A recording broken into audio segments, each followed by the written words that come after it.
Vamos a pasar ahora a la presentación del doctor Enrique Buligoni. La verdad que es un honor presentarlo. Es muy difícil, me han enviado el currículum y son 20 páginas, con lo cual tuve que consultarle para ver qué es lo más importante que quería que resalte. El doctor Enrique Buligoni es abogado, recibido en la Universidad Nacional de Buenos Aires, se ha dedicado toda su vida a la docencia universitaria de grado y de posgrado en diferentes universidades. Ha estado en la Universidad de Belgrano, en la Austral, ha dado cursos de posgrado en la Nacional de Rosario, cursos de posgrado en la Austral de Rosario, profesor invitado por la Facultad de Derecho de la Universidad de Bolonia, Italia, profesor invitado por la Facultad de la Universidad de Barcelona, España, profesor invitado por la Corte Suprema de Justicia de México. Actividades institucionales y algunas distinciones. Es miembro activo de la Asociación Argentina de Estudios Fiscales, vocal del Consejo Directivo y miembro honorario desde el 2008. Miembro de la IFA, International Fiscal Association, miembro activo del Instituto Latinoamericano de Derecho Tributario y director por Argentina en su Consejo Directivo, miembro honorario de la Asociación Argentina de Estudios Fiscales, de la Asociación Venezolana de Derecho Fiscal y del Instituto Uruguayo de Derecho Tributario. Miembro titular de la Asociación Internacional de Tributación y Derechos Humanos de Lima, Perú. Asesor jurídico de la Comisión Federal de Impuestos hasta el año 98. Asesor jurídico de la Comisión Arbitral y la Comisión Plenaria de Convenio Multilateral. Miembro del Instituto de Derecho Tributario de la Academia de Derecho. Ha obtenido el premio CONEX 2016 en Derecho Tributario y Best Lawyer in Tax Law en Argentina 2020. Tiene publicados 3 libros importantes: Impuestos sobre los Ingresos Brutos, Convenio Multilateral, y una compilación de revistas en Constitución Nacional y Tributación Local. Ha escrito libros en colaboración, 33 libros, y trabajos publicados, 169. Lo resumí lo mejor posible. Un altísimo honor recibirlo, le damos la palabra a Enrique, y luego de la disertación procederemos al debate.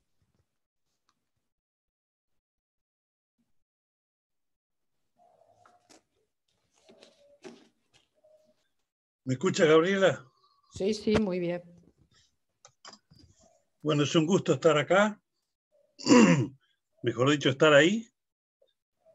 Si alguna cosa lamento de la pandemia es el no poder estar en persona con ustedes en Rosario, una ciudad que amo. Pero bueno, ya en las próximas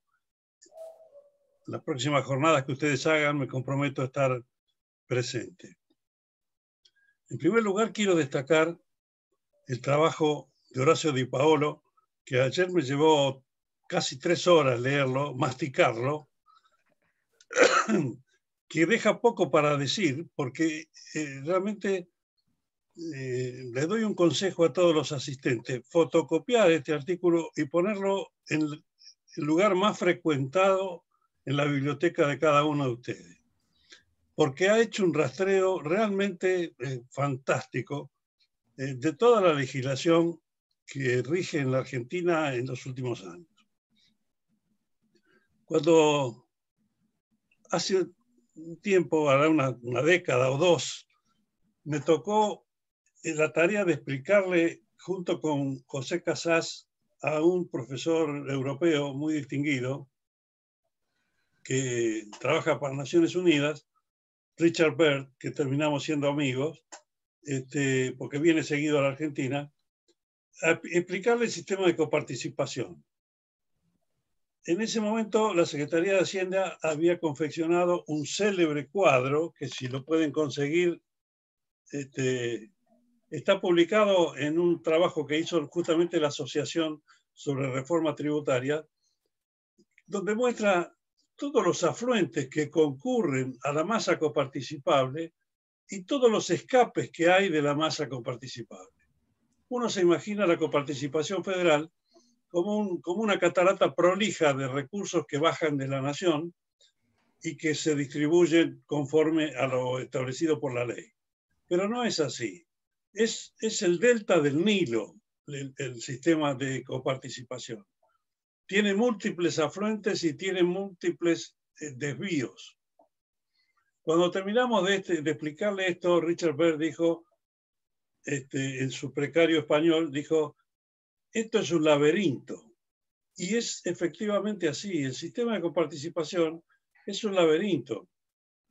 Para muy entendidos, no todo el mundo conoce el sistema de coparticipación. Y hay frecuentes quejas de que en ese torrente es más lo que va por afuera que lo que va por adentro de la coparticipación. Lo que suele ser un sistema idóneo para disciplinar los gobernadores, los senadores, es decir, los representantes de las provincias. Por lo cual, la tarea que se ha tomado Di Paolo, que yo respaldo y entusiastamente sugiero leer, sobre todo nuestros gobernantes, es una tarea importante. De todas maneras, me permito hacer una reflexión como la que nos dejó Alberdi, que decía, los pueblos latinoamericanos somos palabreros, somos fetichistas de la ley. Creemos que agregándole un inciso o cambiándole una coma a la norma vamos a resolver los problemas. Y esto no es así. La tarea de vivir en el federalismo va mucho más allá de la legislación. Requiere una predisposición anímica, espiritual, por parte de la sociedad, por parte de los gobernantes, por parte del mundo empresario, de la cual me parece a mí que carecemos por ahora. Yo he armado, después de leer el trabajo de Di Paolo, traté de hacer un orden de posición y me han salido 10 puntos, lo cual de ninguna manera es una autocalificación. No es que yo me esté poniendo 10 puntos, sino que me salieron 10 puntos y los voy a tratar de desarrollar. En primer lugar, me parece importante señalar, porque se vuelve a hablar de reformas tributarias, que yo no sé si es el mejor momento para encarar una reforma tributaria. Creo que hay consenso en que la Argentina va a salir de la pandemia peor de como entró, con más pobreza, con más inflación, con más desempleo, con una tensión social significativa. Todos hemos perdido cosas, hemos perdido libertad, hemos perdido frecuencia con los libros que uno habitual. Yo los tengo en el estudio y no voy desde marzo. He ido 3 veces al estudio a buscar unas cosas indispensables. Y todo esto significa una minusvalía para todos nosotros, de la que tendremos que reponernos. Por otro lado, hemos tenido cosas ventajosas como esta que estamos. A mí me costó bastante prender la computadora y manejarme con este tipo de reuniones a distancia. El tema que han elegido, el contexto financiero de las provincias y las municipalidades, que uno podría poner entre paréntesis indigencia, y el resto que dice necesidad de armonización y coordinación, y se podría poner entre paréntesis urgencia. Digamos, las dos cosas son indispensables y son urgentes. Una reflexión. La mayoría de los países del mundo tienen sistemas unitarios de gobierno, pero la mayoría de los países del mundo de gran extensión tienen sistemas federales. Y además en los sistemas unitarios se ha tornado indispensable la descentralización. Quiere decir que la descentralización sería la regla, tanto en los países unitarios como en los países federales por imposición del propio sistema. Ahora, esto nos lleva a reflexionar sobre el artículo 1 de la Constitución. Yo confieso haberlo leído centenares de veces, y ustedes seguramente también. Y recién hace un par de años, tal vez una década o una década y media, descubrí su verdadero texto. Porque cuando lo leí en detalle, comprendí que yo lo venía recitando mal. El artículo 1 de la Constitución Nacional dice: la nación argentina adopta para su gobierno la forma representativa republicana federal. Después de representativa no hay una coma, como la leemos interiormente. Y después de republicana no está la I. Es decir, que la Constitución, y después dice, según la establece la presente Constitución. Es decir, es una forma de gobierno, no son tres. Representativa, republicana, federal. Están fundidas las tres nociones. Eso nos tiene que llevar a comprender que no hay representación sin república y federalismo, no hay república sin representación y federalismo, y no hay federalismo sin representación y república. Si nosotros entendiéramos estas cosas, me parece que encontraríamos una vía para empezar a recomponer, a empezar a reunificar este galimatías que es la República Argentina.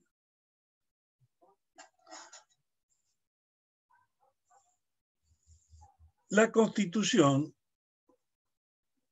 prevé casi todo. La Constitución argentina es una constitución fantástica, con la que hay que familiarizarse. Por ejemplo, fíjense en el preámbulo, están enunciados 6 valores fundamentales a los cuales rara vez respetamos al pie de la letra. El primero, que creo que es una carpa dentro de la cual está el federalismo, es la unión nacional. Este es el valor central de la Constitución.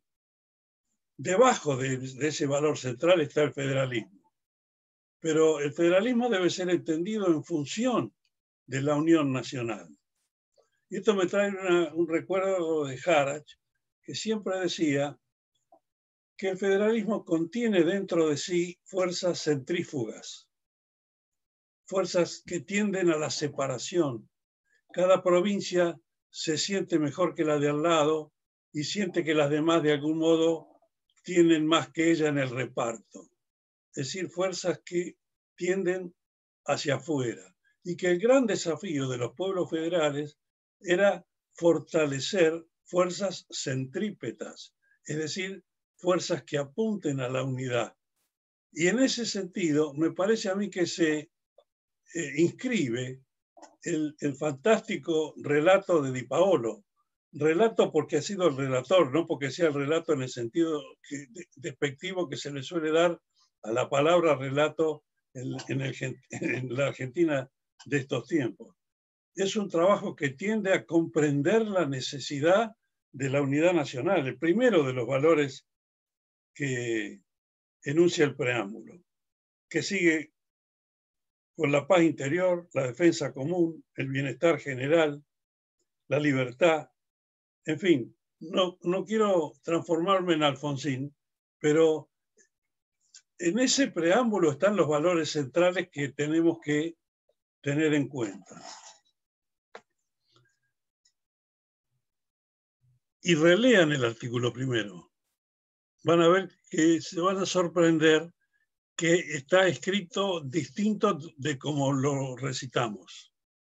No son 3 fórmulas, es una fórmula.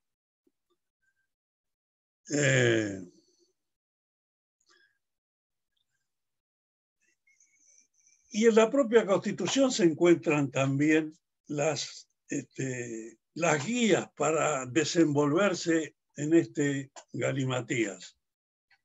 Por ejemplo,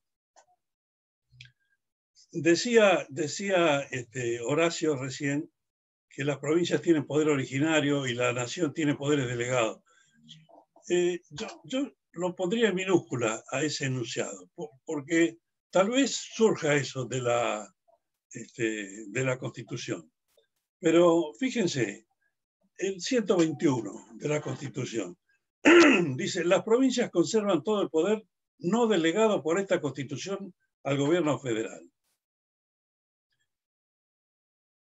Entendido literalmente, las provincias son las delegantes del poder.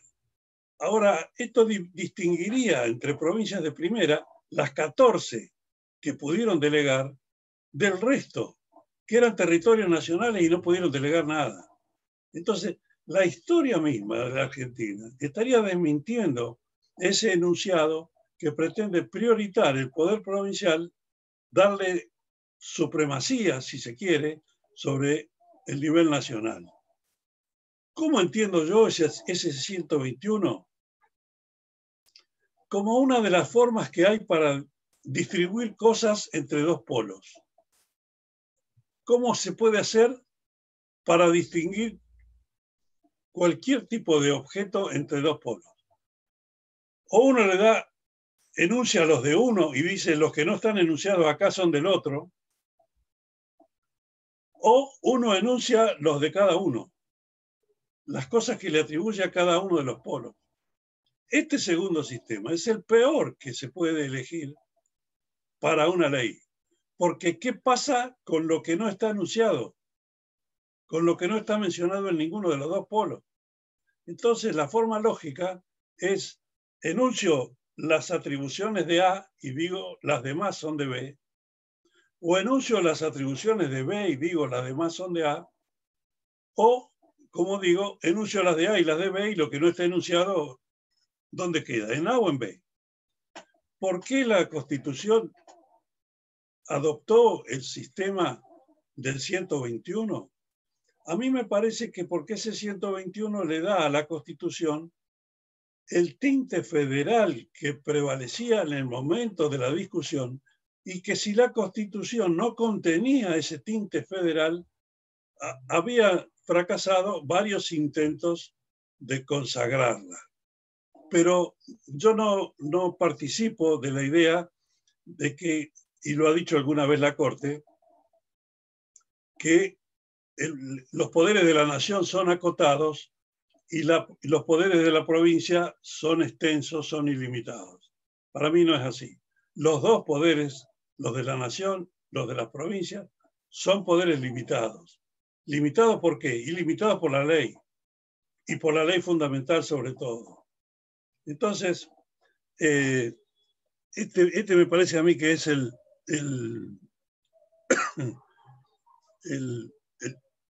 la forma de encarar este artículo 121.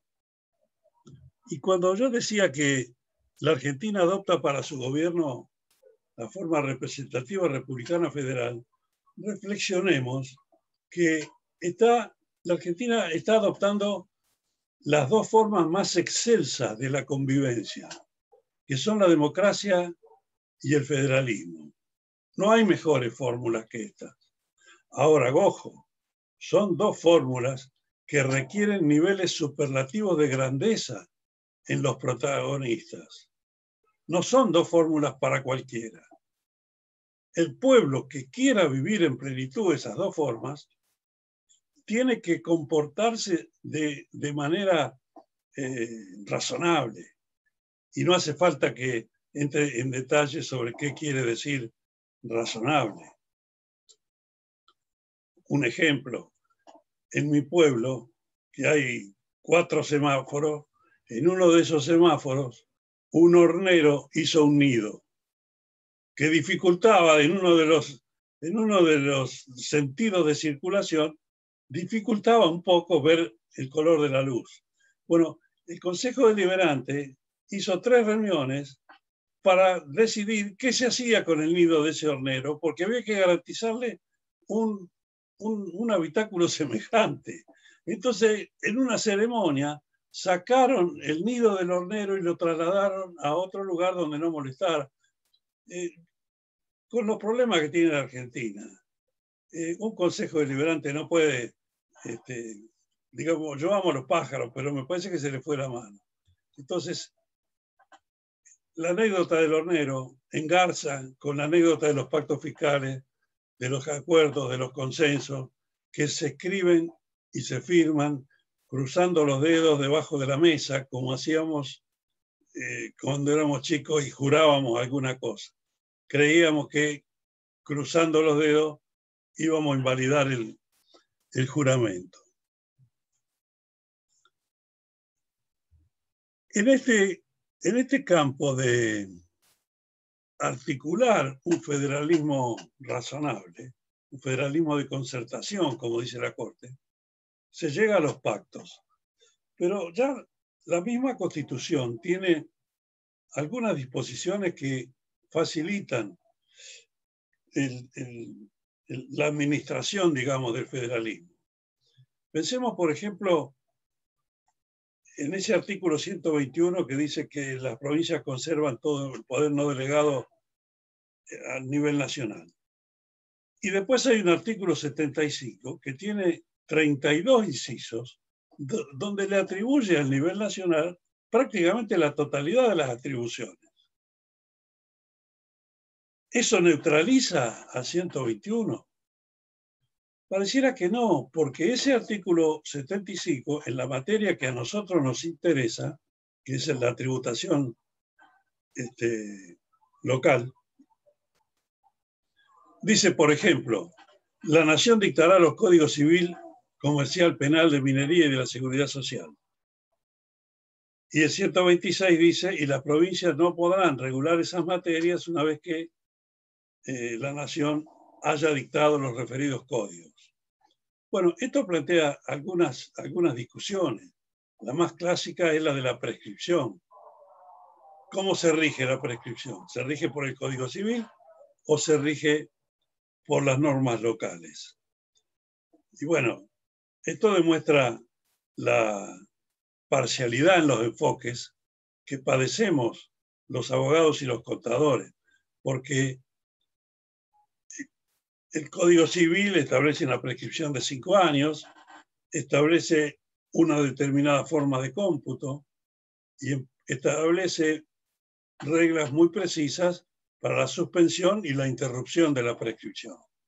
Y los códigos fiscales locales no le dan bolilla a esa regulación. E insisten en que prevalece la norma local. Entonces, bueno, lo único que hay coincidencia es en los 5 años, pero ¿cómo se empieza a contar los 5 años? Desde el nacimiento de la obligación, como dice el Código Civil, o desde que el inspector sueña con el contribuyente y entonces ya suspendió, porque soñó con él, suspendió, lo tuvo presente, interrumpió. No. Está muy claro, la suspensión es por única vez y por un año. No se puede suspender todos los días y prolongar la obligación tributaria eternamente. Y la interrupción solo se produce por el reconocimiento expreso del deudor o por interpelación fehaciente de parte del acreedor. Esta es una normativa muy sencilla, muy simple, pero se han derramado litros de tinta respecto de esto.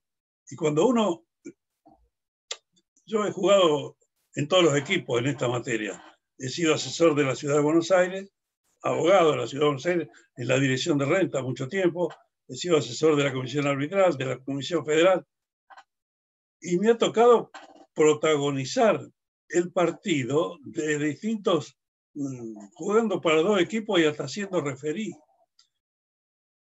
Entonces, si uno ve lo que pasa cuando uno plantea la prescripción y le hacen la defensa que digo, y para ganarla, porque la gana inexorablemente, siempre tiene que llegar a la Corte, y pasan 10 años. Pasan 10 años, y cuando gana en la Corte, tiene que iniciar la repetición. Y la repetición, y la Corte no reconoce intereses en la repetición. Entonces, ¿qué es lo que va a recibir? Y va a recibir papel picado de devolución. Entonces, ¿qué sistema puede corregir ese tipo de conductas? Es difícil, hay que nacer de nuevo, hay que formarse de nuevo, hay que abandonar el sentido leguleyo con que hacemos, con que nos comportamos. Yo digo esto en una charla, pero a mí me pasa como al funebrero, que yo no le deseo mal a nadie, pero que a mí no me falte trabajo. Es decir, yo con este tipo de conductas de los fiscos me beneficio económicamente. Pero es razonable que uno que tenga que transitar todos los escalones de las competencias para llegar a la Corte, para obtener una sentencia de la Corte que está en el tomo 1 de la colección de fallos. Parece que no es razonable. Entonces no es cuestión de normas, es cuestión de razonabilidad en las conductas. Ese artículo 75 tiene 4 cláusulas de distribución que tienen que ver con la distribución de competencia a distintos niveles de gobierno. Uno es el inciso hoy 12, que siempre fue 11 en la vieja numeración, ¿no? Que es que digo de la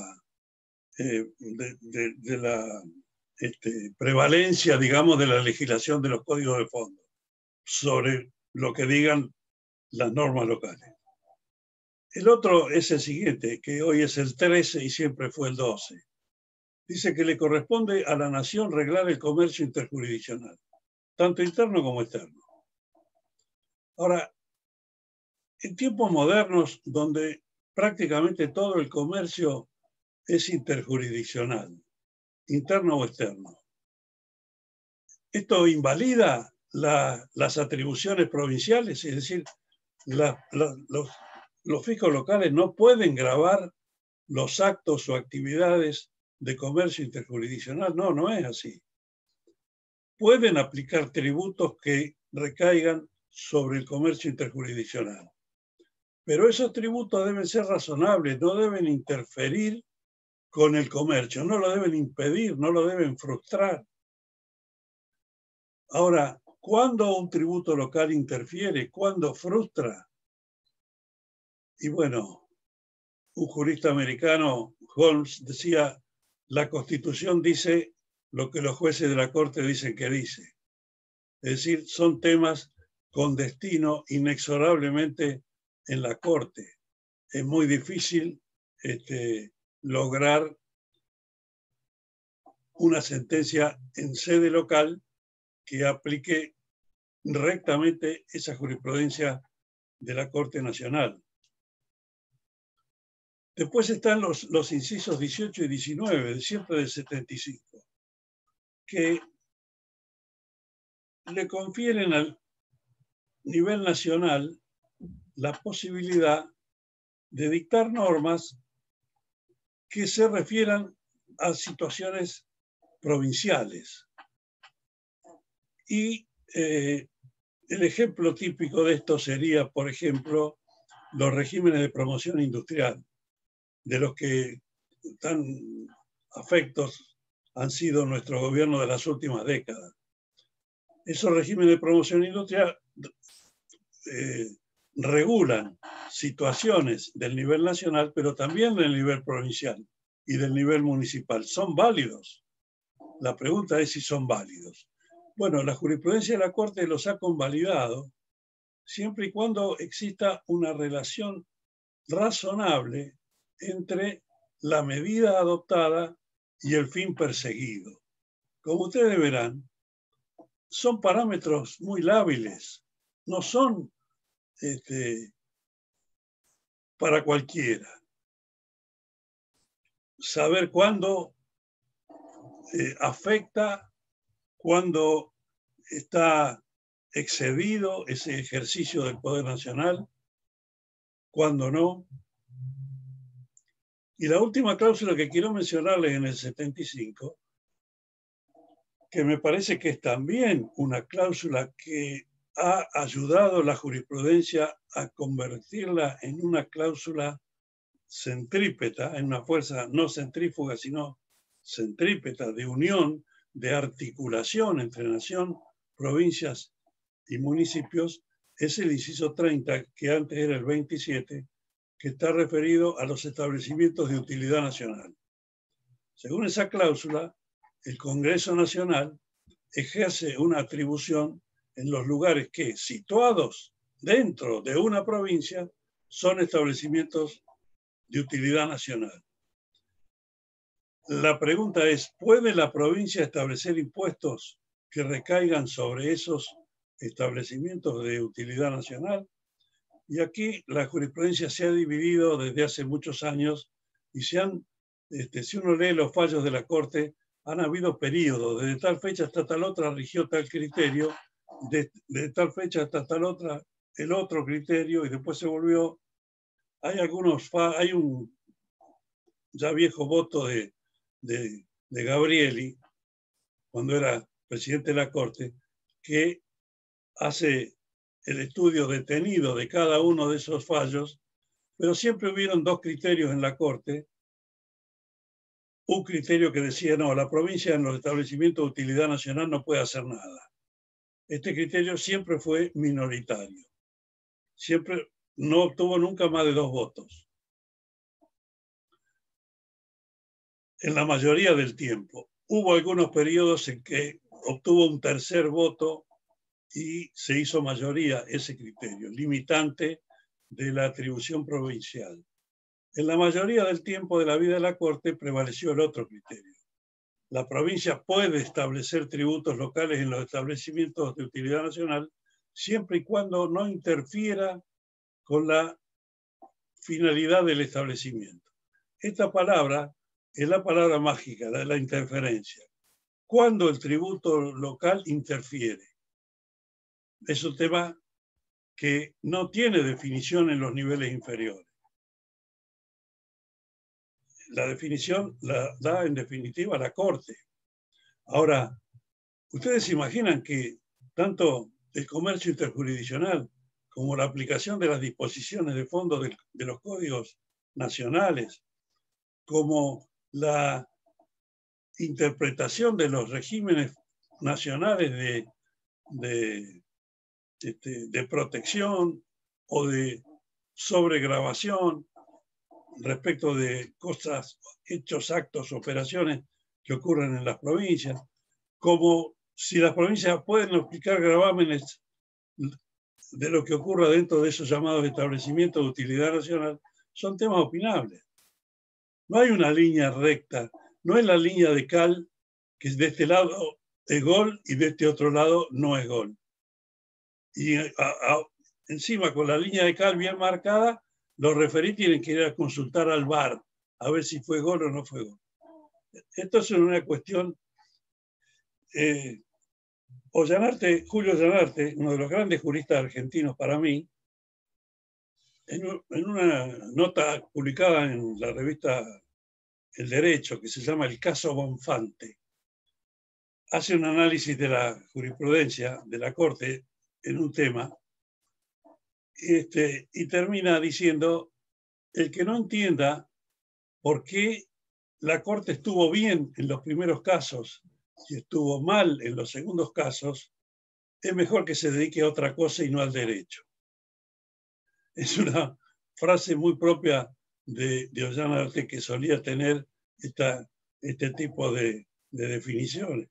Una anécdota, a mí me tocó compartir con él unos juicios muy importantes que se los habían llevado a él, pero él me convocó para llevarlos en conjunto. Estaba referido justamente a algo que mencionaba Horacio, que son las tasas municipales, ¿no?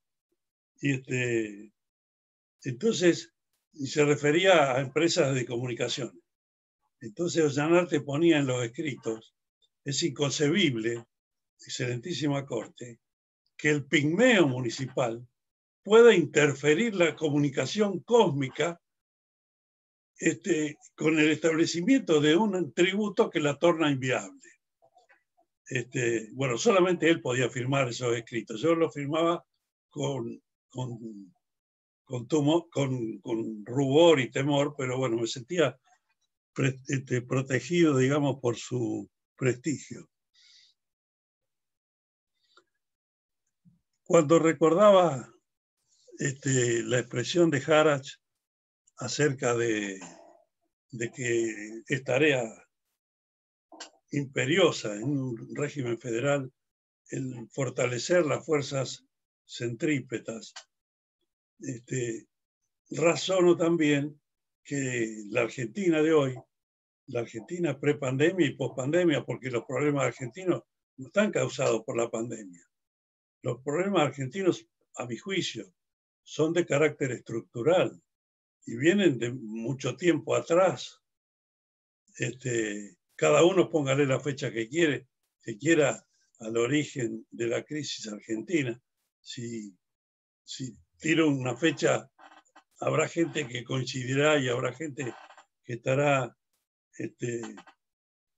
en desacuerdo, pero se habla de que la presión fiscal argentina es una de las más altas del mundo y que hay que bajarla. Pero simultáneamente se dice que el gasto público argentino es exorbitante. Eso es un dilema. Es decir, ¿cómo hacemos para aumentar los impuestos o bajar los impuestos sin tener en cuenta el gasto público, que en su mayoría tiene atrás personas de carne y hueso? Porque las jubilaciones, las pensiones, los salarios del Estado, ¿cómo hacer para recortarlos?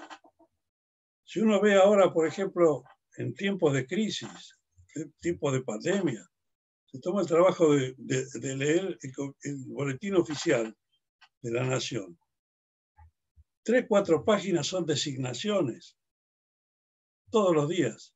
Desígnase a fulano a cargo del destape de la cerveza con la mano izquierda, ¿no? ¿Cómo se hace para resolver ese dilema? No hay trabajo. Hace a la humanidad el gobernante conseguirle trabajo al que no lo tiene, pero el Estado se ha convertido en un barril sin fondo y no lo es. Otro dilema. Y hay que desactivar el conurbano. El 30%, 40% de la población argentina vive en el 0,1% del territorio. Pero ¿cómo se hace para desactivar el conurbano? ¿A dónde se los manda a los que viven allí? ¿Qué trabajo se les ofrece? ¿Dónde está la fuente de trabajo en el interior?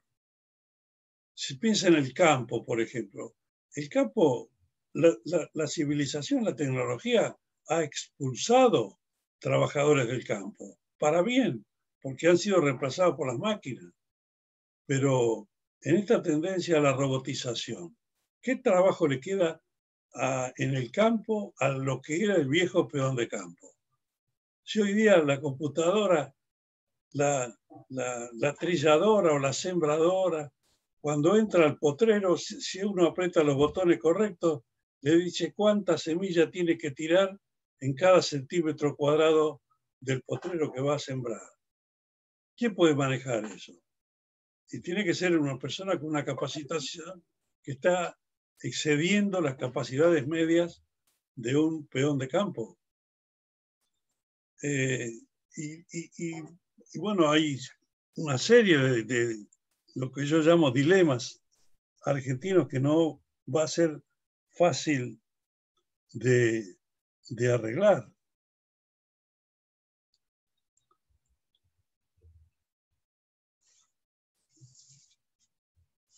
Se habló de la coparticipación. En fin, evidentemente el régimen de coparticipación es un gran avance. Como ustedes saben, se origina a comienzos de la década del 30. Es larga la historia porque desde la Constitución en adelante la nación se abasteció básicamente con los derechos de importación y exportación y las jurisdicciones locales básicamente con una serie de impuestos que recaían sobre distintos tipos de hechos o operaciones que se llamaban en la jerga impuestos internos con minúscula, por oposición a los externos que aplicaba la nación. En 1891, digamos, Carlos Pellegrini y Vicente Fidel López, se establecen los impuestos internos con mayúsculas, que rigen todavía. Y hubo una larga época, largo periodo de coexistencia de los internos nacionales con los internos provinciales, que fue caótica. A comienzos de la década del 30 se dice esto no puede seguir, se dicta un primer régimen de coparticipación para internos. Se crean también ahí los dos impuestos mayores de la historia argentina, que son réditos y ventas, hoy ganancias e IVA. Y para estos impuestos y otros más pequeños se establece un segundo régimen de coparticipación. Después, en 1951, se crea el impuesto sustitutivo del gravamen a la transmisión gratuita de bienes, que ha sido históricamente un impuesto local, y para la coparticipación de este tributo nacional se sanciona un tercer régimen. Y estos tres regímenes convivieron tortuosamente durante un largo tiempo, y en un gobierno militar se unificaron los tres. Había tres comisiones federales, digamos, que se llamaban de Contralor e Índice en ese momento, lo cual era caótico, se las transformó en una sola, y se dictó una ley de coparticipación única para el nivel nacional. Ahora, esos regímenes tienen que ser necesariamente temporarios. No pueden tener tiempo ilimitado. ¿Por qué razón? Porque dentro de esos regímenes hay impuestos directos. Y respecto de los impuestos directos, la Constitución establece que son potestad provincial, pero puede establecerlos la Nación por tiempo determinado y en circunstancias de excepción. El impuesto a la renta es un impuesto directo. La Nación lo sanciona en la década del 30 por tiempo determinado y por circunstancias de excepción. Ahora, uno puede preguntarse, ¿puede haber una circunstancia de excepción que dure de 1932 hasta el 2020? Bueno, evidentemente es una ficción, pero lo que sí se ha venido respetando es lo del tiempo determinado, tiene que tener ese tributo, y por lo tanto las leyes de coparticipación también tienen que tener tiempo determinado. Ahora, en un gobierno militar, el último gobierno militar, Viñones, presidente, Hueve, ministro de Economía, la última ley que dictó ese gobierno militar, cuando ya venían las elecciones nacionales de 1983, después de terminar la dictadura y comenzar a retomar la democracia, se prorrogó la ley de coparticipación hasta el 31 de diciembre del 84, para dejarle un año de tiempo al gobierno que venía para sancionar una nueva ley de coparticipación, cosa que no pudo hacer el gobierno, no logró la mayoría parlamentaria para hacerlo, y el régimen venció en 1984. Y la Argentina estuvo sin ley de coparticipación todo el 85, el 86 y el 87. Los fondos se distribuyeron en base a un acuerdo entre el presidente de la Nación y los gobernadores.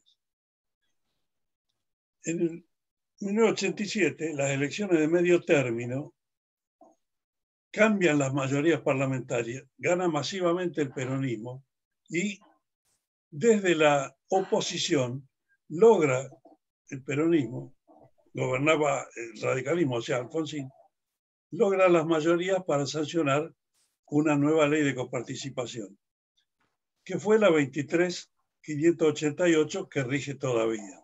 Estoy hablando de 7 de enero de 1988. Estamos en el 2020. A esa ley de coparticipación, la 23.548, se la llamó, curiosamente, régimen transitorio de coparticipación federal. Se le puso una vigencia de 2 años, pensando, la hacemos así nomás y en 2 años la corregimos. Nunca la corrigieron porque no se ocuparon o no lograron las mayorías para eso. A algún iluminado se le ocurrió poner un artículo 15 que dice que esta ley regirá por el tiempo de 2 años o hasta que se sancione una nueva ley de coparticipación. Ese artículo 15 salvó la vigencia de la ley, por eso sigue rigiendo todavía, porque no se ha sancionado otra ley de coparticipación. Ahora, la ley de coparticipación que rige adquiere recepción, como bien lo dice el trabajo de Paolo también, adquiere rango constitucional con la reforma de 1994, porque hasta ese momento, de la Constitución, porque hasta ese momento se discutía la legitimidad constitucional de los regímenes de coparticipación. Y había una tendencia mayoritaria a considerarla inconstitucional. La Corte nunca se había pronunciado sobre si era constitucional o no. Yo recuerdo que en la Asociación de Estudios Fiscales una vez me tocó a mí organizar una mesa sobre coparticipación y tenía dos invitados, Pedro Frías y Julio Llanarte, dos juristas de lujo, los dos. Y entonces yo hice una larga presentación del tema y hice referencia a esta discusión sobre la legitimidad de los regímenes de coparticipación. Y señalé que había un fallo de la Corte que había declarado la legitimidad, que fue una cosa casual. El mismo día, cada uno por su lado, con José Casás, mi entrañable amigo, a quien aprovecho para recordarlo en este acto, y un enorme jurista, habíamos encontrado los dos un fallo que, a juicio nuestro, significaba que la Corte había avalado los regímenes de coparticipación federal. Era una causa Madariaga-Anchorena. Entonces yo en la presentación de estos dos enormes juristas que estaban al lado mío, hice referencia a ese fallo. Cuando le toca hablar a Llanarte, hace un gran elogio de mi presentación y me dice, pero quiero decirle que ese fallo yo lo redacté de puño y letra y ni por asomo se me ocurrió hacerle decir lo que el presentador ha querido atribuirle. Yo me puse colorado como un tomate y escuché atentamente las dos presentaciones y cuando hice el cierre me hice cargo de la confesión del autor del fallo, pero le dije que como él nos había enseñado, una cosa es el fallo y otra cosa es la interpretación del fallo. Y yo me sentía absolutamente libre para interpretarlo como a mí me parecía que se debía interpretar el fallo. Por supuesto fue una irreverencia propia de un joven como era yo en ese momento. Doctor, la verdad que le tengo que pedir si puede ir redondeando la idea. Venimos un poco demorados, pero no porque finalizamos, sino porque estamos seguros que va a haber un muy rico debate y preferimos entonces, si le parece, si está de acuerdo, si tiene algún otro comentario. Deme unos minutos y le redondeo. ¿Cómo no? Sí. Yo me fui de fino en la carambola, como dicen los muchachos del café. Y digo que la coparticipación adquirió rango constitucional, pero con la sanción del 94, de la reforma del 94, la ley de coparticipación se ha tornado claramente inconstitucional, por tres razones. Primero, porque hace la distribución secundaria con porcentajes fijos, y la Constitución manda a hacerla conforme criterios objetivos de reparto, como se hizo siempre. Ahí hay una inconstitucionalidad. La segunda,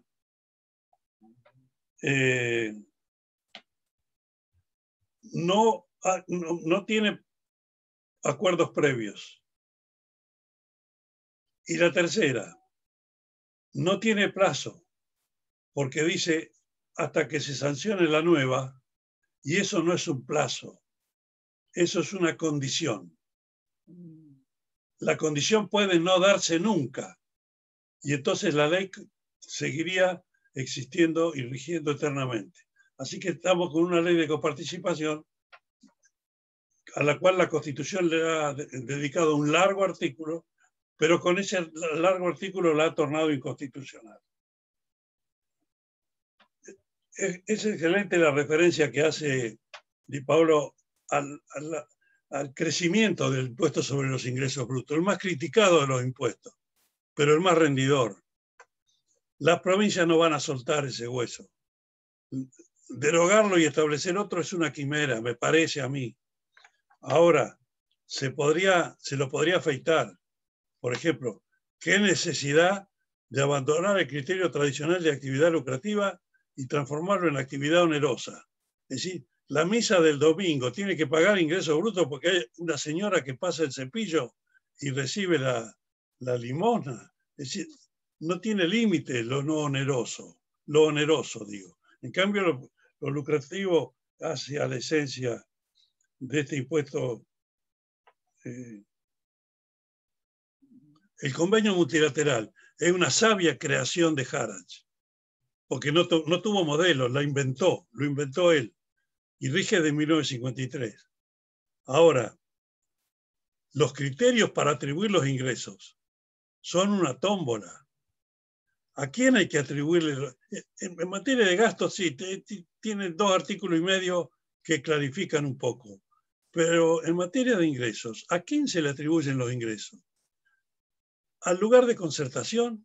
¿Al domicilio del adquirente? ¿Al lugar de entrega?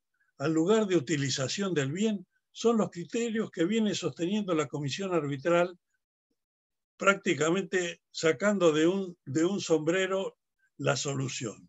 Es imposible liquidar el convenio multilateral si no se clarifican estos criterios. El impuesto de sellos es un impuesto medieval que encarece innecesariamente las operaciones. Ahora, ¿sobre qué recae el impuesto de sellos? Recae sobre el instrumento. ¿Qué es el instrumento? Es un único papel firmado por las dos partes que le permite a cada una de ellas reclamar de la otra el cumplimiento de la obligación sin necesidad de presentar otro papel. Es decir, tiene que ser un papel autónomo, ese paga sellos. Ahora, las cartas, yo le hago la propuesta, el otro me manda una carta diciéndome que ha recibido la propuesta y la transcribe y la va a analizar, este le dice apúrese, bueno, eso es un contrato perfecto. Los contratos más importantes en plaza se hacen con ese sistema. Entonces, ¿para qué conservar este impuesto anacrónico medieval que encarece las transacciones? Y finalmente, la frutilla del postre, la tasa de inspección, seguridad e higiene. Los municipios pretenden gravar todos los ingresos de la provincia. No hace falta ninguna ley para decir que no pueden hacerlo. Porque la tasa es una especie tributaria que tiene como condición de validez la prestación efectiva de un servicio público divisible. Divisible. Los servicios públicos indivisibles se financian con impuestos, no con tasas. Y además, el monto de la tasa debe guardar proporción con el costo del servicio prestado. No debe ser una proporción matemática ni estricta. Basta con que sea razonable. Y es absolutamente irrazonable ya que la tasa recaiga sobre ingresos, porque entre los ingresos brutos del sujeto y el costo del servicio no hay absolutamente ninguna relación posible. Ninguna. Ahora, si además pretenden cobrar todos los ingresos, sobre todos los ingresos de la provincia, eso es un absurdo. Finalmente, los pactos fiscales. Me parece que han traducido respectivamente las mejores intenciones de los firmantes. Casi todos ellos son plausibles, pero se han escrito, digamos, con los dedos cruzados abajo de la mesa. Se exime a la industria y la norma local dice se exime a la industria radicada en esta jurisdicción. No, se exime a la industria. Lo de radicada en esta jurisdicción no está en el pacto. Es un agregado local, por referirme al viejo pacto. Y lo mismo pasa con las normas del consenso. No vamos a aumentar las alícuotas. Bueno, yo creo que no ha quedado ninguna jurisdicción sin aumentarla. En síntesis, y quedo a las preguntas si alguien tiene algo que decirme, con todo gusto, pero vuelvo al principio. Las normas están, las normas son suficientes. No pensemos en agregar nuevas normas. Comprometámonos a cumplir las que están. Muchas gracias.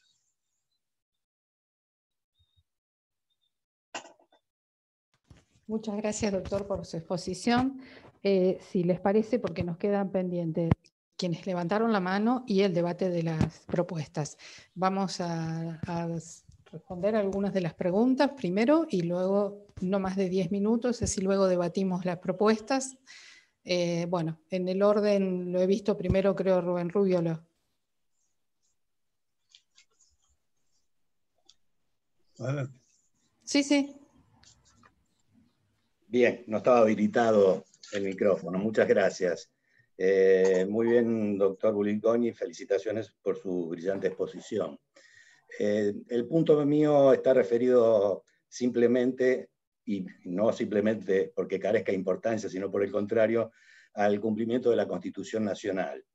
Y más allá de que vivimos en emergencia permanente y que se recaudan los impuestos que se pueden porque son más fáciles y que hay una alteración de facultades con leyes de emergencia y demás, la Constitución Nacional es clara en marcar, como usted lo señaló, que los impuestos directos se pueden establecer por periodos determinados y en situaciones excepcionales.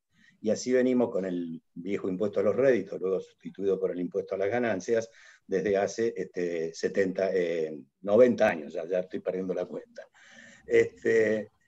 La pregunta es la siguiente: siendo que hubo una modificación, siendo que hubo un Congreso Constituyente en 1994 y que esta cláusula de la Constitución no se modificó, ¿usted piensa que en algún momento, cuando pensemos como un país ordenado, serio, donde arreglemos un poco todas las cuestiones previas que hay que arreglar antes de tener un régimen tributario coherente y ordenado, el impuesto a las ganancias podrá salir de la órbita nacional y plantearse a nivel estadual, interestadual, más allá de las dificultades que esto puede llegar a tener en la coordinación de los distintos estados provinciales, ¿no es cierto? Pero digo, como todavía la cláusula figura en la Constitución y solo por excepción el impuesto lo establece la Nación, lo puede cobrar la Nación, ¿por qué no se sustituyó en la Convención Constituyente del 94 y se la dejó como estaba? ¿Hay en algún momento, en algún pensamiento de algún constituyente que el impuesto a las ganancias no lo recaude la Nación como lo está haciendo ahora? Agradezco su opinión. La exigencia, ¿qué tal, doctor? ¿Cómo le va? La exigencia del tiempo determinado no ha sido abandonada, esa sigue estando en la Constitución. Y a mí me parece difícil que el nivel nacional se desprenda de ese impuesto. Porque además es un impuesto de base amplia que ha estado pensando en gravar la renta mundial. Imagínese usted recorrer ese camino en sentido inverso y que pasara a gravar la renta aldeana, digamos, nada más, la renta municipal o la renta provincial. A mí me parece que la tendencia es al revés. La tendencia es más a gravar la renta mundial que el impuesto pase a las provincias y tengamos 24 legislaciones no del todo coincidentes. Pero la Constitución dice lo que dice. Yo no la estoy defendiendo, simplemente estoy señalando lo que me parece puede ser una tendencia a seguir por parte de los sucesivos gobernantes del país. No creo que nadie vuelva para atrás en ese sentido. A lo sumo le sacarán la exigencia de la emergencia al texto constitucional, si es que alguna vez se retoque, para afianzar el impuesto en el nivel nacional, pero nunca para bajarlo al nivel provincial. Pero esto es simplemente una adivinanza. Una adivinanza. Creo que la tendencia va a ser a mantenerlo como está. Bien. Tiene la mano levantada Roberto Prado. Le damos la palabra. Por el momento no hay preguntas en el chat, por eso no estamos leyendo. Todas son felicitaciones por las exposiciones, no hay preguntas en el chat, por eso estamos atendiendo a quienes levantan la mano. Hola, buenos días. Gracias, Gabriela. No voy a extenderme con las felicitaciones tanto a Horacio por el trabajo brillante que hizo como a Enrique por la exposición, porque ya ha sido sobradamente dicho. Yo le quería hacer una pregunta a Enrique respecto de algo que comentó recién respecto de las tasas, que desde ya comparto plenamente, que la tasa tiene que ser por una efectiva prestación del servicio que realiza el municipio. Ahora, la pregunta es, ¿cómo se compatibiliza eso con municipios donde prestan servicios públicos indivisibles, como es el caso de Rosario, ¿no? Donde presta, por ejemplo, el servicio de salud? ¿Cómo se compatibiliza esa situación, ¿no? La doctrina dice que los servicios públicos indivisibles se tienen que financiar con impuestos, no con tasas, porque no hay un receptor a priori del servicio. Además, cuando el servicio es divisible y cuando no lo es también una materia de discusión. Ahora, las tasas, creo que la Municipalidad de Córdoba tiene 40 tasas, creo. No sé la de Rosario cuántas tasas tiene. Muchas veces las tasas se cuelgan de los precios de los servicios públicos esenciales, de modo que el contribuyente los paga sin darse cuenta. Pero la tasa conflictiva, la tasa que ha dado lugar a controversias, tanto en doctrina como en jurisprudencia, es la de inspección, seguridad e higiene. Esa es la que está a decisión de la Corte, en el caso de ESO contra Municipalidad de Quilmes, en la que a mí me tocó ser amicus curiae en una audiencia del año pasado. No ha salido todavía el fallo, no entiendo por qué no sale. Yo creo que porque, bueno, la Corte debe estar queriendo mantener su jurisprudencia tradicional y se le van a tirar encima los 40 o 30 y pico de municipios de la provincia de Buenos Aires que pidieron la audiencia de amicus curiae. Pero la jurisprudencia de la Corte es muy clara.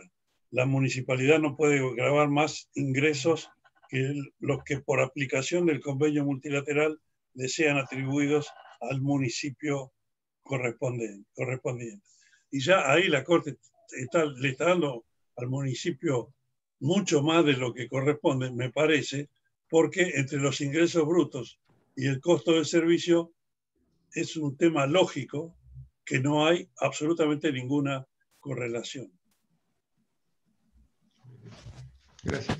Bien, si no nadie más levantó la mano, podríamos pasar, por favor, creo Ana del Río, tenías antes la mano levantada.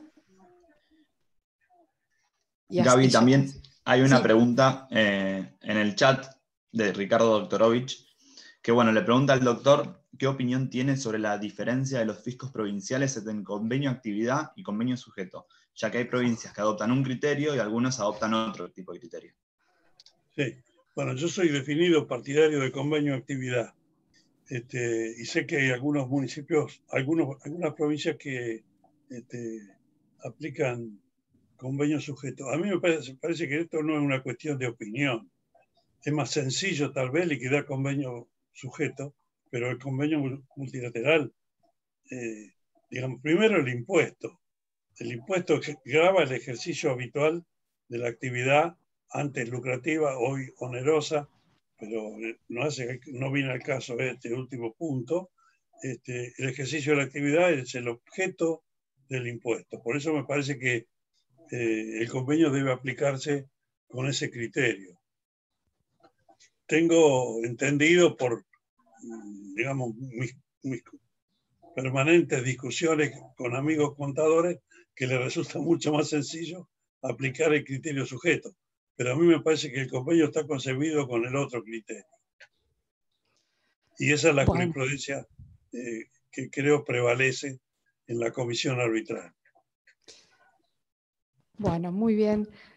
Pasamos por una cuestión de tiempo al tratamiento del debate de las propuestas. Bettina, ¿podés, por favor, tenés las propuestas para exponerlas? Cómo no. Bueno, acá en el trabajo del doctor Di Paolo, en las propuestas, como primera propuesta, dice instar al Congreso de la Nación a prorrogar la vigencia del artículo 16 de la Ley Nacional 27.264 con relación a la estabilidad fiscal por un plazo prudente. No sé si querés que lea todas y las debatimos o de a una. Le estaba pidiendo a Horacio si él las puede compartir en la pantalla, ¿puede ser? ¿Puede ser, Horacio?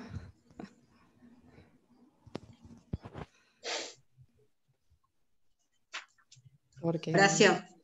Sí, lo está buscando. Ah.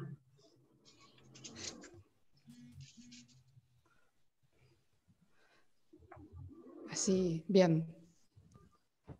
Así va a ser más fácil, creo, para que todos lo vean y opinemos al respecto y lleguemos a conclusiones. Bien. Bettina, todo tuyo. Sí. Bueno. Entonces, retomo de nuevo la primera. Instar al Congreso de la Nación a prorrogar la vigencia del artículo 16 de la Ley Nacional 27.264 con relación a la estabilidad fiscal por un plazo prudente. Como segunda propuesta, el texto de la prórroga... Perdón, ¿les parece que debatamos una... ¿Están de acuerdo con la prórroga de la estabilidad fiscal?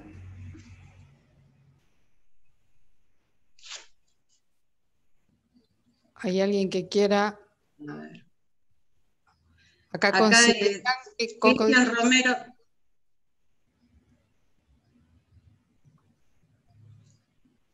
Sí, acá consultan qué consideran plazo prudente. Exacto.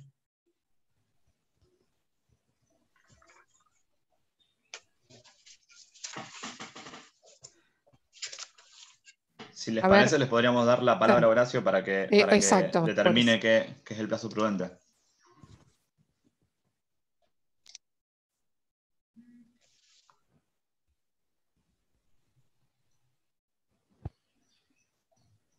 Está silenciado. Ahí está. No me activaban a hablar, Gabriela. No era que yo estaba silenciado. Ahora el hospedador me activó a hablar. El tema de fijar un plazo es sumamente complejo. Realmente yo entiendo de que eso va a ser fruto del debate en el Congreso de la Nación. La ley anterior era por un plazo de 2 años y vieron lo que pasó acá en Santa Fe, que fue por 2, se prorrogó por 1, luego se prorrogó por 1 más, ahora estamos pidiendo la prórroga de nuevo acá en Santa Fe de la estabilidad fiscal. Yo no me animo a poner un plazo ahí, digamos, no me animo a decir por 2 años, por 3. Lo que sí entiendo es que hay que pedir la prórroga de la estabilidad fiscal tanto a nivel nacional como a nivel local. Eso no tengo ninguna duda.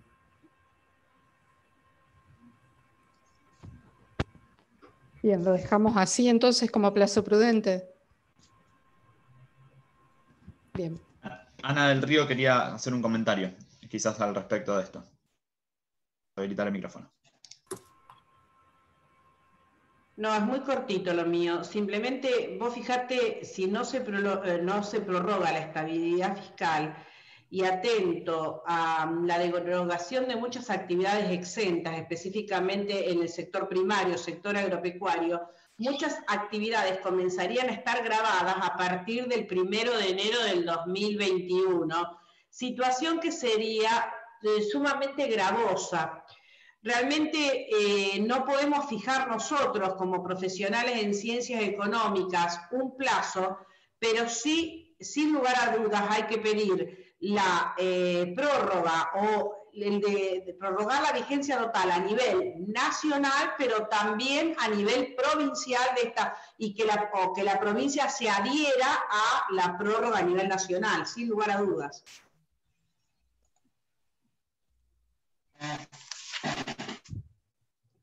Perfecto, gracias. Vamos a pasar ahora a Bilbao. Nelson, perdón.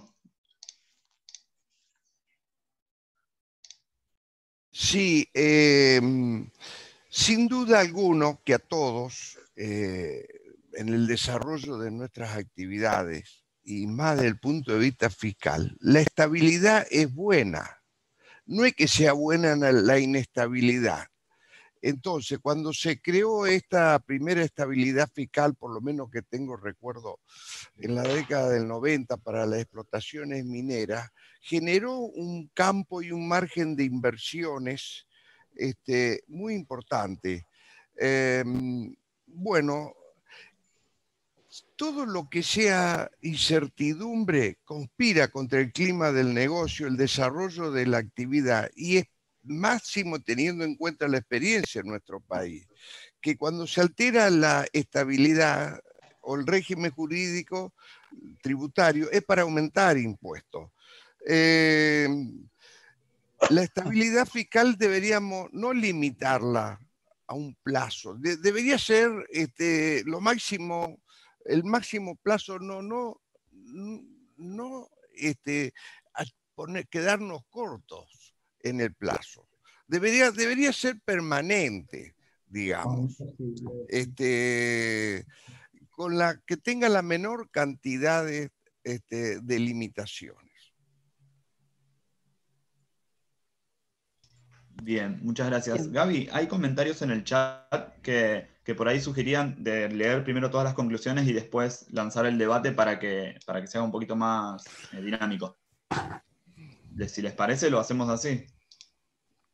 Como ustedes quieran. Lo que quiero es que las propuestas después queden firmes. Como quieran. Léanlo si quieren. Bien, bueno, entonces continúo. La segunda propuesta es: el texto de la prórroga debería invitar a todas las jurisdicciones locales a que adhieran, por medio de sus poderes legislativos, al nuevo plazo de vigencia de la estabilidad fiscal. Las normas sancionadas por las provincias deben invitar a que los municipios bajo su jurisdicción adhieran a la legislación nacional.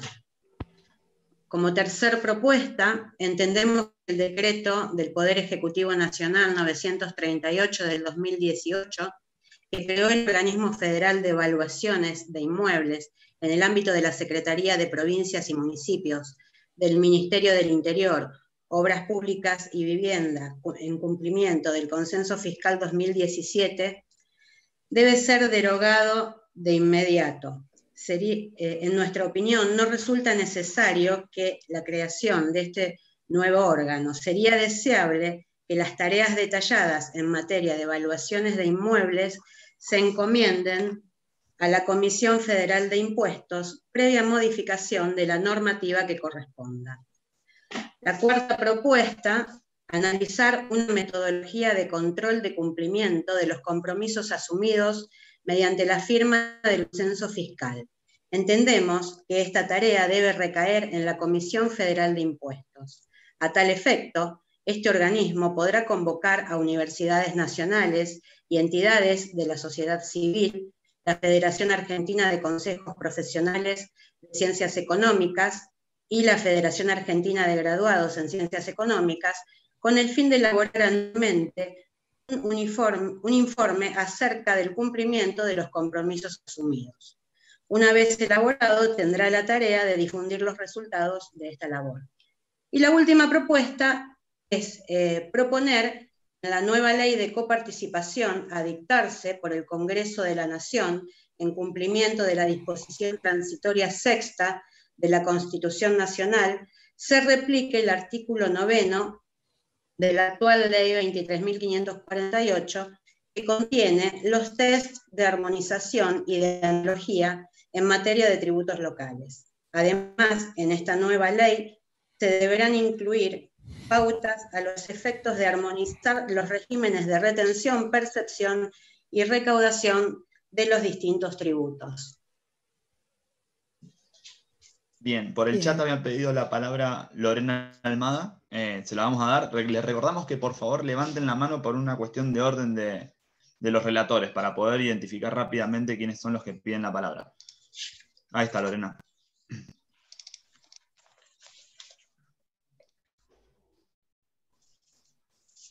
A ver. Tengo un poquito de delay para dar la palabra. Ahí está, no me lo reactivaba. Hola, buenas tardes. Buenas tardes. En realidad, lo que quería decir, primero no encontraba para levantar la mano, por eso lo puse en el chat. En segundo lugar, quería saludar a Enrique. Me alegro de verte, aunque sea por este medio. Y lo que quería referenciar con relación a la estabilidad, en la cual, bueno, entiendo que todos vamos a estar de acuerdo, es que para mí, la recomendación primera debería estar en el cumplimiento del consenso fiscal. A ver, si se cumple el consenso fiscal, o sea, se van a, digamos, a cumplir el cronograma previsto en el anexo con los limitantes que hay año a año respecto de cada actividad en cuanto a las alícuotas. Entonces, en ese aspecto, digamos, la estabilidad, por lo menos y con relación al impuesto sobre los ingresos brutos, estaría cubierta. Estaría cubierta de acá en adelante, ¿no? Es decir, la diferencia que nosotros tenemos en Santa Fe con respecto a la estabilidad fiscal o lo que puede haber pasado con otras provincias es que el consenso fijaba límites, ¿no?, en la aplicación de alícuotas y que, por ejemplo, nosotros en Santa Fe estábamos exentos para la actividad primaria o industrial de antemano, mientras que la planilla del consenso fijaba un límite por año del 1,5, al 2019 quedó en 0,75 y si hubiese avanzado el cronograma hubiese estado exento a partir del 2020. Es decir, a lo que vamos es que en ese caso el régimen de estabilidad junto con la planificación prevista en el anexo del consenso se estaría cumpliendo, ¿sí? Entonces, me parece que dentro de las propuestas debería estar, ¿no?, el retomar el cronograma previsto en el consenso, que como todos sabemos, hoy está suspendido al 2019. Eso era lo único que quería aclarar respecto del punto 1. Bien, me parece igualmente que es como que son dos temas diferentes, me parece. A ver, en cuanto a la estabilidad, en la vez anterior se hizo bajo este formato. El Congreso de la Nación lo dictó a nivel nacional y después se fueron adhiriendo las provincias. Independientemente de que el consenso hay que cumplirlo y que el consenso tenía un cronograma. Por eso, digamos, por brevedad de tiempo, ¿qué opinan? ¿Dejamos la propuesta número 1 así o lo modificamos? No, para mí está bien. Yo digo que habría que complementarlo con lo otro. No está dentro de las otras propuestas el tema de Horacio, decime si estoy confundida, pero el punto 4 es el que habla de analizar el cumplimiento de los compromisos asumidos del consenso fiscal, o sea, claro, como que está en dos puntos separados. ¿Sí? Tenemos problemas, lo pueden dejar por favor abierto a Horacio y a Enrique Bolitgoni, que también le pedí si puede, que nos interesa conocer también su opinión. Necesitamos unificar este criterio. Si ahora sí puedo, porque me habían, viste que me mutean, entonces sí, como me mutean no me por aplican. Eso, ahora vayamos por... Digamos, entiendo lo mismo que vos, Gabriela. En este punto sería importante dejar el tema de la estabilidad fiscal, creo que la mayoría lo va a compartir esto, y yo apunto al cumplimiento, digamos, al control de cumplimiento de los compromisos asumidos con la firma del consenso fiscal en otro punto más adelante. Es el punto 4, en donde está el control de cumplimiento de los compromisos asumidos con el consenso fiscal.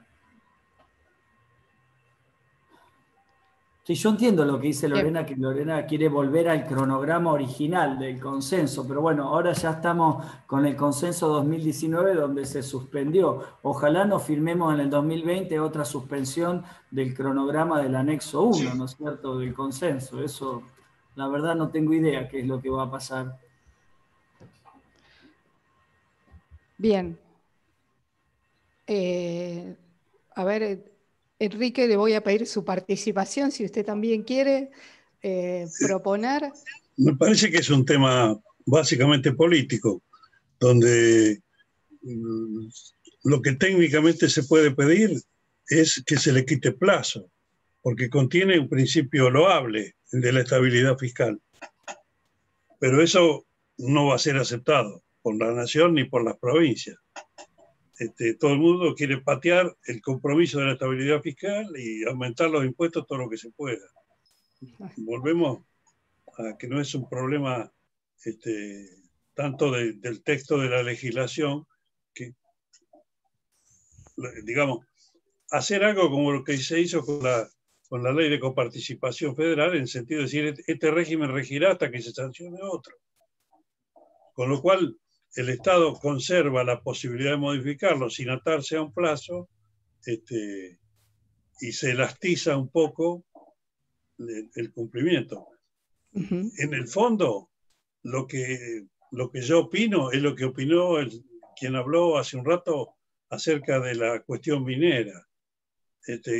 Cuando la legislación tributaria favorece, las inversiones vienen y los beneficios se logran. Cuando la legislación tributaria quiere regular absolutamente todos los movimientos, lo único que hace es inventar nichos de corrupción. Esta es una experiencia que los argentinos la tenemos desde hace décadas. Entonces, me parece que está todo escrito, está todo dicho sobre eso. Hay que trabajar sobre los legisladores para que comprendan que esto es así, que no se resuelve agregándole un inciso, como decía Alberdi. Hay que quitarle el plazo a la ley. Quitarle el plazo. Como propósito tendría que ser quitarle el plazo y decir hasta que se sancione otro. Con lo cual los legisladores tienen toda la atribución de sancionar cuando quieran el otro régimen. Pero mientras tanto que rija este. Me parece, bien, me parece una buena observación también. Tendría que ver entonces de qué manera se redacte para que no tenga la obsesión de por un plazo prudente. Y por otro lado, también hay varios que coinciden en unificar en que se cumpla el consenso y se mantenga la estabilidad fiscal. Claro. Un breve comentario, tengo entendido, por ejemplo, si no me confundo, que en la legislación española las pymes lo tienen incorporado la estabilidad por ley directamente. No es algo que se renueva, sino que es de cumplimiento continuo. Bueno. Lo que no quita, supongo, en España que pueda sancionarse una ley que elimine la estabilidad fiscal.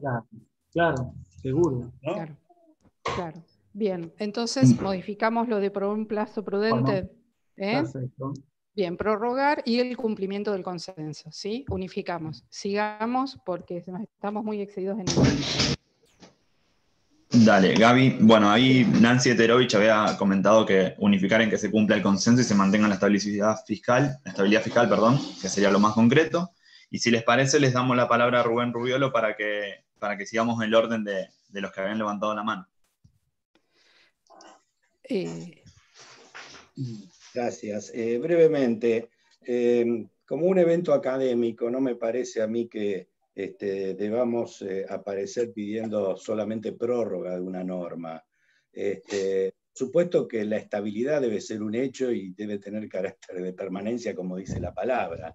Consecuentemente, me parece que lo que hay que forzar es que se mantengan las normas y se respeten en el tiempo, porque acá, como se ha dicho, hemos asistido a que todas las provincias han hecho cada una lo suyo y han deshilachado todo este acuerdo. Entonces, primero que nada, cumplir lo que está firmado y mantener la estabilidad. Cuando decimos prórroga, es una prórroga ¿hasta cuándo? Tendría que decir hasta qué momento. Entonces, no me parece como algo, como una conclusión de la jornada que simplemente se merezca mencionar una prórroga. Creo que está bien si la atamos con el punto 4, pero habría que apuntar a que la estabilidad sea una cuestión permanente, no que sea excepcional. Gracias.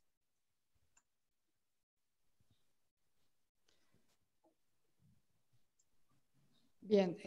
El punto 2, Horacio, ¿podés volver? Bueno, eso es lo mismo, es a que se adhieran. Sí, bueno. Volver entonces al punto 3.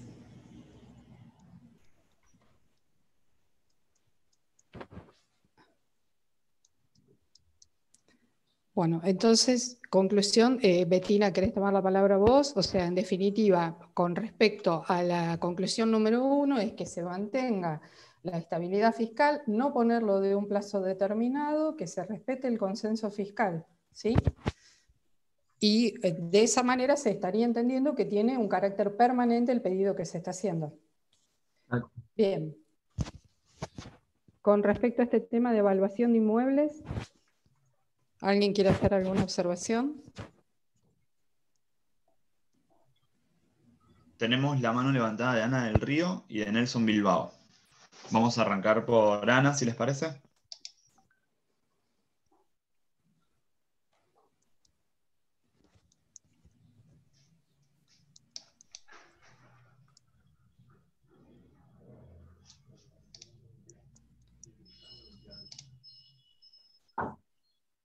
Bueno, si no, si quieres pasarla mientras a Nelson, no sé dónde está Ana. Dale.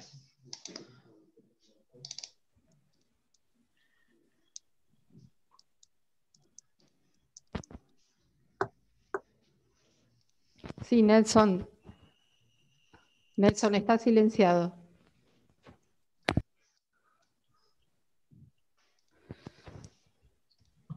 Ahí está. Chop, ¿puedes hablar? Ahí está. Sí, disculpen. Es una observación sobre la forma de redacción del punto 3 y extendido al punto 4. Cuando se hacen las recomendaciones, las propuestas, hay que ser, digamos, bien concreto, porque lo demás puede formar parte de los considerando, los vistos.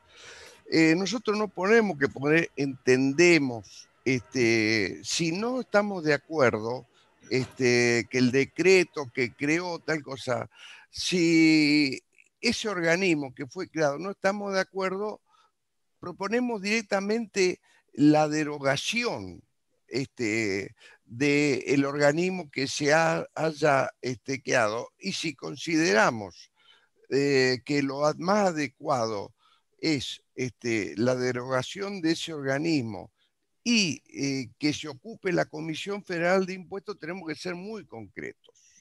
Y no que deseable nada, sino que nosotros lo hemos debatido, lo hemos analizado y por diversas razones consideramos que esa comisión no hizo nada o lo que sea, por las razones que sea, no es adecuada y que lo ideal sería que lo haga la Comisión Federal de Impuestos para que tiene una visión global del tema, para compatibilizar las visiones en pugna que pueden existir. Es una cuestión metodológica y ser concreto y claro. Estoy de acuerdo con lo que dice Nelson, estoy totalmente de acuerdo. Lo vamos a hacer más, que sea más enfático, digamos, la propuesta. Recomendación, propuesta. Cuanto Claro. más larga, menos la leen. Está bien. Claro, sería respetando lo que hacemos siempre de visto, considerando y propuesta. Sí, tal cual. Exactamente. Tal cual. Bien. Bien, la vamos a modificar entonces. Sí, sí. Bien. ¿Quieren pasar al punto 4? Lo mismo. La misma no proponemos que se analice una metodología. Sería crear una metodología, porque no hay metodología. Hay que crear una metodología. Que se cumpla, bueno, que se controle. Visto y considerando que no se controla nada, nosotros lo que sugerimos es que se controle y designamos el organismo. Pero si proponemos que es la Comisión Federal de Impuestos, pues que sea como la metodología tendrá que hacerla y diseñarla lo que tienen a cargo de llevar a ejecutar la tarea. Que convoquen a la universidad, a los consejos, a las juntas de evaluación, o a lo que sea, pero nosotros queremos que se cumpla el consenso fiscal. Sería una forma de ayudar de alguna forma a la estabilidad fiscal y también, si nos quisiéramos ir más allá, que se cumplan las sanciones que contempla el mismo. Que convoquen a quien mejor le parezca y la metodología que le parezca adecuada.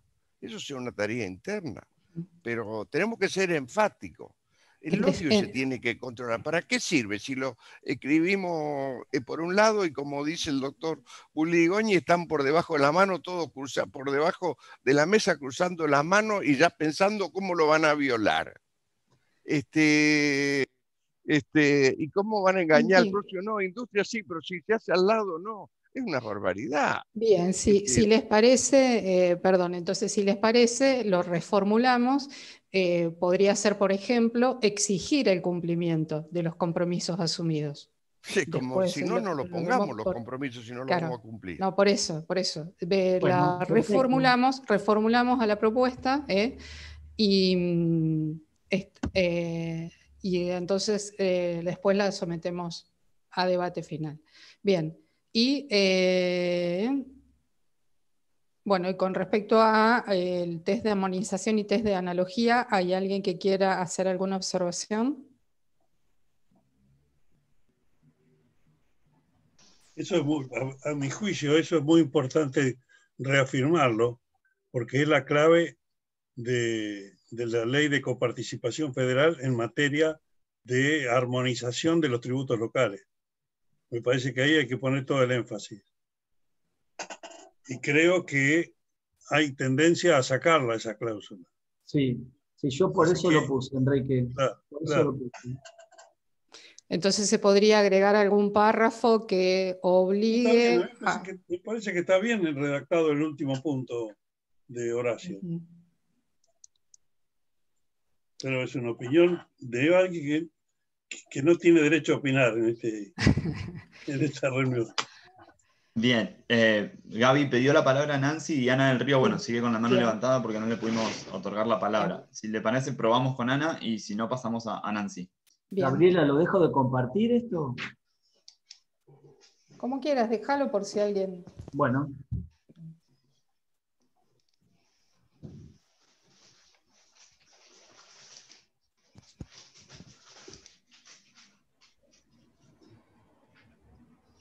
Ahí le abrí la palabra a Nancy por una cuestión de que no pude abrírsela a... Ahora está, sí, no podía... El micrófono se escucha. No, creo que quiero levantar también lo que está poniendo Lorena en el chat, porque me parece que ella no puede levantar la mano, que plantea esta cuestión de que por qué la Comisión Federal de Impuestos. La verdad que yo también tengo mis dudas si estamos de acuerdo en que asignarles todas estas funciones a un organismo que político, que depende del signo político de las provincias en que lo componen, o sea, no tiene mucha relevancia en lo técnico para este tipo de cosas y tampoco mucha estabilidad en sus decisiones. Es lo que me pregunto, no sé si eso, digamos, vos lo interpretaste de esa manera. Y también siento que estamos generando controles sobre los controles que, digamos, creo que como profesionales lo que tenemos que propender a que las normas se cumplan sin que nadie lo controle. Entonces, no me gusta, particularmente no me gusta cómo queda esto de pedirle a la Comisión Federal de Impuestos que cuide que esté todo bien, cuando es el Estado que es el que nos representa debiera dictar las normas para que esté todo bien. No sé si se logra entender, pero no me suena el tema de que sea delegarles estas funciones a la Comisión Federal de Impuestos en este sentido. No sé qué opina el resto. ¿Podés volver sobre la 3, Horacio? Ahí está. Bien, vamos a ver si puedo lograr darle la palabra a Ana. Perdón, Sí, ¿quieren que...? Sí. Yo es sobre la 4, que realmente creo que en la propuesta número 4, analizar la metodología de control de cumplimiento de los compromisos asumidos mediante la firma del consenso fiscal, coincido con Nelson que se cumpla el consenso fiscal. Y después dice, a tal efecto este organismo podrá convocar, me parece que podrá no, porque el podrá te deja un manto de te convoco si tengo ganas. Me parece que ahí los que más entienden del tema de tributos e impuestos son las universidades, las federaciones y demás, entonces tenemos que ser más taxativos. Podrá no, o convocamos o lo sacamos. Sí, comparto lo que dice Ana. Sí, comparto lo que dice Ana. Yo diría de dejarlo y cambiar la palabra podrá.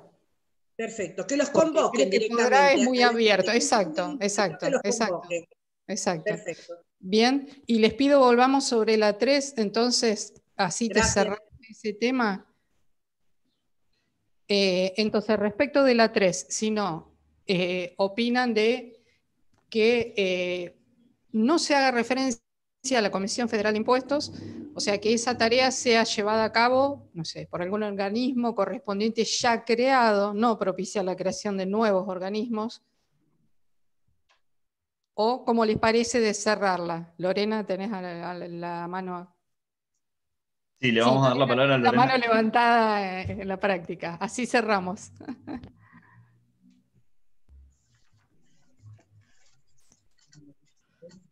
Yo lo que digo es que no se diga nada, o sea, si sea que funciona dentro del órgano que funciona, o sea, se va a tener que implementar el personal técnico. De hecho, en esta propuesta se está pidiendo que dentro de la comisión haya un área que se dedique a la evaluación. Para mí no hay que hacer nada, no sé, a lo mejor a mí me pasó que parte de la exposición me la perdí porque justo me llamaron por teléfono, por eso le preguntaba a Horacio cuál era el problema de este punto en particular, pero yo no diría nada, o sea, pero bueno, no lo entendí yo, digo.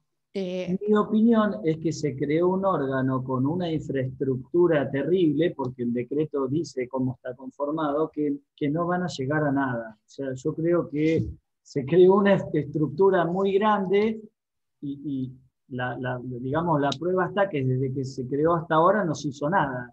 Entonces, creo yo de que es conveniente que esto lo tome a su cargo otro órgano que ya esté funcionando. Pero bueno, es simplemente una opinión. Digo y pienso, ¿no? Tal vez este tema, lo que es importante para el tema de las evaluaciones para bienes personales, para demás Sí, impuestos. tal cual. Entonces, o bien, o proponer que lo haga otro organismo, o que cada una de las provincias se haga realmente cargo del tema de evaluaciones de inmuebles, para no generar tanta creación de organismos. Pero lo que pasa es que el consenso fiscal, Gabriela, lo que busca es de que haya Unificar una evaluación criterios. uniforme y que esté emitida a través de alguien esa evaluación, y no que cada provincia, digamos, emita su evaluación. Busca uniformar el tema de las evaluaciones. Bien, y si no, encomienden a alguno de los organismos ya creados, para no seguir creando organismos, que se le asigne la responsabilidad a alguno de los organismos ya creados y que sean idóneos al respecto. Tiene Rubén Rubiolo levantado la mano también. Sí. Vamos con Rubén, entonces. Gracias. Bueno, era con respecto al otro punto, pero ya que está opinando de este. Bueno. El tema me parece un absurdo que un organismo nacional, con supuesto carácter federal, tenga que definir las valuaciones de las provincias. Nadie mejor que las provincias conocen lo que valen los inmuebles o los campos o los terrenos. Creo yo que lo que se puede definir o dictar son pautas para tener en cuenta para la evaluación. Es decir, un decálogo de qué se debe tener en cuenta para la evaluación, pero no que defina las evaluaciones. Y eso lo puede hacer, el Estado Nacional tiene organismos de más en este sentido, no hace falta crear otro más. Así que yo creo que lo único que tendría que hacerse es definirse pautas uniformes para evaluar los inmuebles en cada una de las provincias. Después las provincias que hagan sus evaluaciones, para ver si este suelo es categoría 1, es categoría 2, es categoría 3, lo surca un arroyo, el otro es montañoso. Eso lo saben las provincias más que la nación. Entonces me parece un absurdo que se cree una superestructura a nivel nacional cuando hasta el propio Banco Nación, cuando te va a dar un crédito, tiene a sus tasadores que saben lo que vale cada pedacito de tierra en cada pedazo del país. Entonces creo que solamente hay que definir cuáles son las pautas de evaluación por un organismo técnico y para eso no hace falta una superestructura. Ese es mi opinión respecto a este punto. Pero estábamos, el punto 4 que se habló tanto, habíamos quedado en redactarlo con lo que venía del 1 y del 2. Con lo cual, lo que tenemos que apuntar es a una estabilidad como norma general y no como una excepción, que eso era un poquito lo que habíamos dicho en el comentario anterior. Y en el punto 5, si podés ponerlo, gracias, la ley de coparticipación, estamos de acuerdo totalmente en eso, y yo sería más enfático en el segundo párrafo, en donde directamente habría que poner que no solamente armonice, incluir pautas de limitación a la aparición de normativas referidas a retenciones, percepciones y recaudaciones. Entonces, limitación y armonización, porque no todo vale en materia de retenciones y percepciones. Nada más, gracias. Estoy de acuerdo con eso, la verdad estoy de acuerdo. A lo mejor no lo redacté con, digamos, el énfasis que yo quería que quede redactado. Bien, le vamos a agregar entonces más énfasis a todas las propuestas, ¿eh? Sí, ahí estoy viendo en el chat, Gaby, que bueno, estaban muchos de acuerdo con lo que opinaba Rubén, así que eso por ahí suma un poquito a lo que estábamos hablando. Y si te parece, ya para ir cerrando, porque ya estamos súper en tiempo, le damos la palabra a Nelson y con eso cerramos. Sí, sí, de acuerdo. Así cerramos. Nelson. Mucha responsabilidad me dejan en mis manos que sea el último. Pero bueno, en línea con lo de Rubén, nosotros no hemos debatido realmente cuál es el mejor organismo para que produzca estas evaluaciones. Tal vez sea motivo de otro evento, analizar los pros y los contras de cada organismo, la provincia, la nación. Entonces, no me parece prudente que nos expidamos sobre cuál es el organismo, que se cumpla. Y con relación al punto 4, eso que poner como podrá imperativo que consulte a la Federación de Argentina de Contadores, pero lo dejemos afuera a los abogados y otra parte interesada, a nosotros tienen obligación. Me parece que, como se dice ahora, muy sectario. Seamos amplios, lo que queremos básicamente es que se cumpla el consenso fiscal para que no sea letra muerta y bueno, no decir a quién ellos tienen que convocar. A lo mejor hay personas que podrían, la auditoría de la nación, de la provincia, tal vez más adecuada y con mayor especialización, lo que sea, no limitarnos, ni para no ser sectarios. Y bueno, con respecto al último punto, sí, lo de las pautas, de acuerdo con Rubén. Yo pondría que no tenga que tener, en ningún caso, generar saldo a favor a los contribuyentes, que es una inmoralidad eso. Pagar más impuestos es lo que manda la ley. Pero bueno, se puede enfatizarlo más. Bien, entonces, con respecto a esa propuesta, queda en claro que dijimos que se va a cambiar el término podrá, ¿sí?, por algo más enfático, y acá Rubén propone un organismo técnico especializado existente a nivel nacional que fije las pautas de evaluación que utilizarán finalmente las provincias. Que fije o que consensúe primero. Yo creo que también eso hay que consensuarlo, ¿no es cierto?, entre todas las provincias. Bien, vamos a modificarlo y la verdad, si les parece, en atención a la hora y que a las 15 horas hay que retomar nuevamente las jornadas, la verdad les agradezco mucho a todos la presencia, infinitamente al doctor Buligoni, excelente su exposición, muchas gracias Horacio por el trabajo y a todos por la disertación. Bien. Damos por finalizado. No sé, Candelaria, si querés tomar vos la palabra. Muchas gracias, Gabriela. Gracias a todos por quedarse a esta hora. Nos volvemos a encontrar 15 horas puntual. Vamos a comenzar con las disertaciones de la tarde. Por favor, les pedimos que ingresen a la sala con tiempo, unos 5 o 10 minutos antes. Gracias a todos. Gracias.